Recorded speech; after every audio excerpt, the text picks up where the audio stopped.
নমস্কার, অ্যাস্ট্রোলজার মাতৃসাধক বিশ্বনাথ শাস্ত্রী।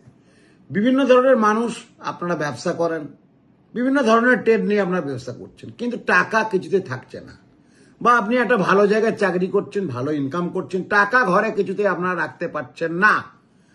এই অর্থ সমৃদ্ধি হচ্ছে না, টাকা বেরিয়ে যাওয়া মানে সমৃদ্ধি তো হচ্ছে না। তার জন্য বিশ্বনাথ শাস্ত্রী বলছে একটি লাল কাপড়, ছোট্ট একটি লাল কাপড়, নতুন কাপড় নেবেন, 5টি এলাচ, 5টি এলাচ, এলাচটি কি বড় এলাচ নেবেন, এলাচ ছোট এলাচ হয়, বড় এলাচ 5টি বড় এলাচ এবং 7টি লবঙ্গ। লবঙ্গ আপনারা সবাই জানেন, বেঁধে মঙ্গলবার দিন ক্যাশবাসকে রেখে রাখুন। 4টে মঙ্গলবার, 4টে আবার চেঞ্জ করে দেবেন প্রতি মঙ্গলবার। করে দেখুন, 3 মাস করবেন, আপনার ব্যবসা বাণিজ্য গতি বাড়বে। যে টাকা পয়সা বেরিয়ে যাচ্ছে আপনি স্থিতিশীল হবেন।